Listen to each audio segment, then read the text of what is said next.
Magandang araw ng Biyernes po mga bayang karerista. Magbibigay na po tayo ng tip, giya at impormasyon para sa araw na to, February 7, 2025. Tara!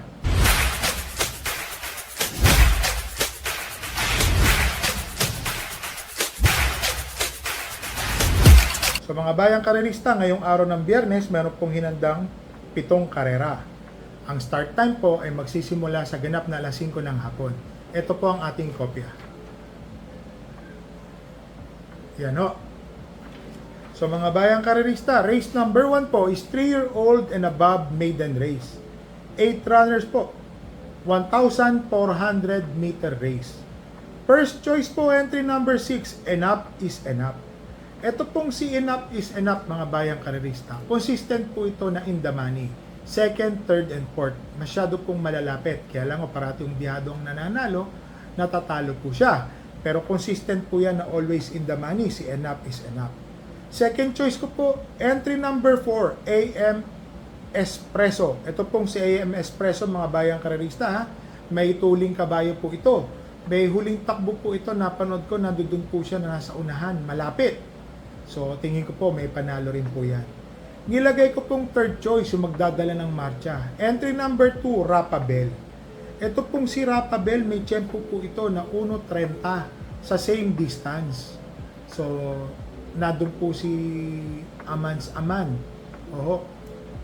Tersero siyang malapit dun eh. Pagkakaalam po, parang kalating katawan, ulo-ulo po sila eh. Tapos yung huling takbo po ni Rapabel, umiktad po ito ng napakalayo. Parang 5 katawan hanggang rekta eh. Kung sakaling wala po makakahabol sa tuloy ni Rapabel, baka sakaling makatapos ito, dihado pa. Third choice ko po yan. So dito po sa race number 1, first choice entry number 6, enough is enough.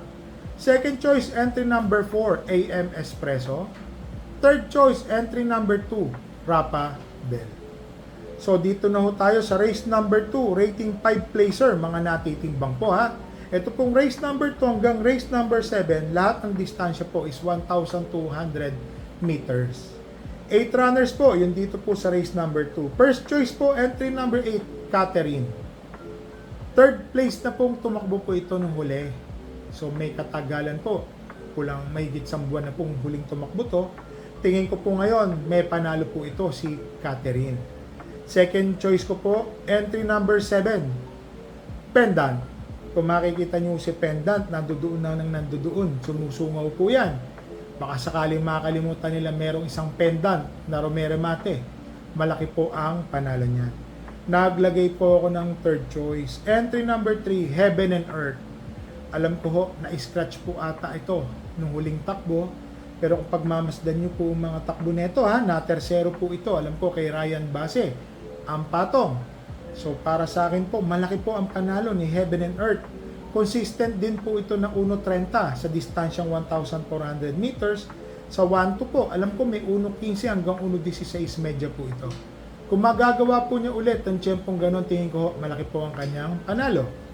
So dito po sa race number 2, first choice entry number 8, Catherine. Second choice entry number 7, Pendant. Third choice entry number 3, Heaven and Earth. Dito na tayo sa race number 3, rating 22 to 27, 8 runners. First choice entry number 5, Mahusayay. Etong si Mahusayay, mga bayang karerista, John Paul A. Gusin na po ang papatong. Tingin ko po malaki po ang panalo, lalo na maiksi ang distansya. Alam ko po sa maiksi, bumubulaga po ito. Para sa akin po, malaki po ang panalo ni Mahusayay. Second choice ko po, entry number 6, Mabel. Etong si Mabel, meron din po itong tiyempo na 1.13 medya. Para sa akin po, JB Hernandez, malaki din po ang panalo. Third choice ko po dito, entry number 7, Chocolate Thunder. Wala po akong nakitang kasing tulin niya.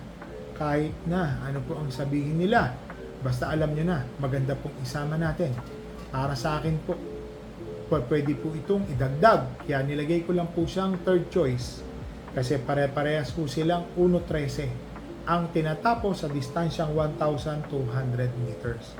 So dito po sa race number 3, first choice po, entry number 5, Mahusayay. Second choice, entry number 6, Mabel. Third choice, entry number 7, Chocolate Thunder. So dito na tayo sa race number 4, rating 5, non-placer, mga hindi po natitimbang. First choice po, entry number 3, Beyond Smart. Napakatuling kabayo po nito. May tiyempo po ito na tumapos ng 1.16 medya. Matuling kabayo po inuulit ko. 1.16 medya na sigunto, tas may takbo po ito na parating malapit. Nung huling takbo po nito, tumapos po ito ng 1.18. So para sa akin po, siya pa rin ho ang first choice. Second choice ko po dito, isa ring matuling kabayo, entry number 4, Sky Magic. Baka mamaya po, maabangan po niya si Beyond Smart. Alam niyo naman, si Sky Magic po, kahit naiiwan to minsan sa salida, bigla akong kumukuha ng unahan ng bibigla. So baka magawa po niya yun. Third choice po natin, entry number 5, kabayo po ng inyong lingkod, Ring a Bell. Tingin ko po may panalo naman po ito. Kung sakali pong maganda po magiging diskarte ni Ring a Bell o nung instruction ko, meron na po kasi akong sinabi sa trainer ko. So, masunod lang po yung instruction ko. Sana ho, manalo po tayo, makaraos, pang second win po natin ngayong February. Sana makaraos po ito. Tingin ko naman ho, may tsamba at may panalo po si Ring a Bell. So, dito po sa race number 4, first choice entry number 3, Beyond Smart. Second choice entry number 4, Sky Magic. Third choice, entry number 5, Ring a Bell. So, dito na ho tayo sa race number 5, rating 6 to 10 split. 8 runners po. First choice, entry number 8, Biglang Buhos. JC De La Cruz. Ito pong si Biglang Buhos, consistent po ito na 1.15. Parating ganun po, kahit ano po ang lagay ng racetrack, either fast track, or malalim, or buwagag, parati pong nasa 1.15 ang kanyang tempo. Tingin ko po, malaki po ang panalo ni Biglang Buhos. Second choice ko po dito, entry number 7, Vitrius. Kelvin Abobo ang sasakay. Tingin ko po si Vitrius po parati hutong malapit. May panalo po ito mga bayang karerista sasama po natin yan. Third choice ko po, entry number 3, Sound of Silence. Matuling kabayo, Jericho Garcia Serrano. Maire-rate lang po ito ng maganda. Umiksi po ang distansya ng huling takbo niya.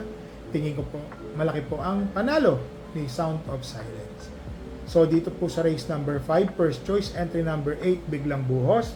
Second choice, entry number 7, Vitrius. Third choice, entry number 3, Sound of Silence.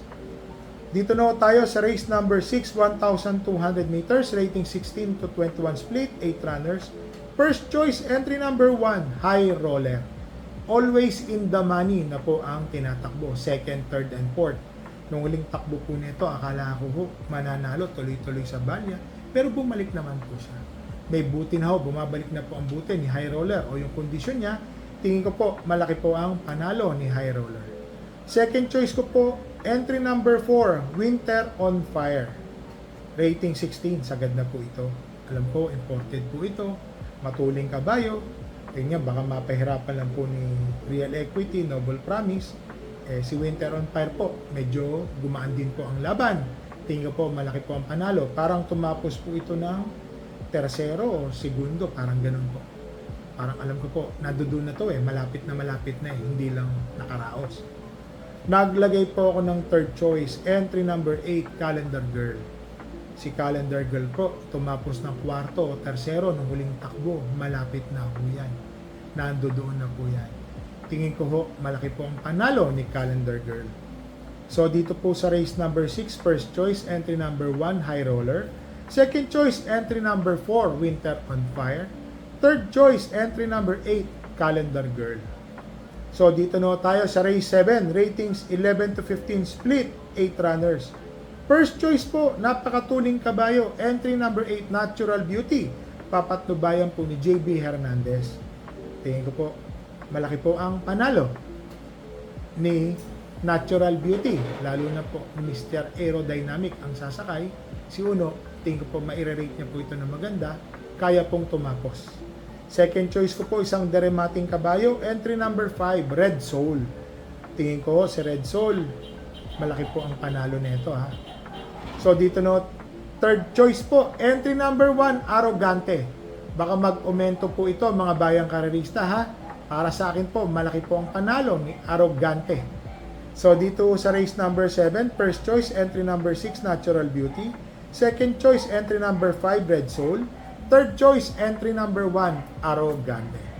So mga bayang karerista, shoutout lang po natin si Mr. Gilbert, Junior Belamino at si Mr. Chito Troncoso. So shoutout po natin si Chairman Ray Bandila ng Naba Balot Tondo at sa Mendoza family, shoutout po sa inyo. Kay Chef Cesar from Guam, shoutout po. Paulino Camacho ng Tondo, Maynila. Consi Darwin Sia, kay Mr. Rod Laksamana at kay Mr. JR Kabansag. So shoutout po sa inyo. Sa mga bayang karerista, meron po tayong takbo ngayong araw ng Biyernes. Ring a bell. Tingin ko po may tsamba naman po or may panalo po ito. Sa mga bayang karerista, re-remind ko lang po kayo, bet small, win big, bet big, lose big. Sa mga bayang karerista, magdala po tayo ng payong at tubig na mainom. Mainit na maalinsangan po. Happy racing po sa inyong lahat and stay safe.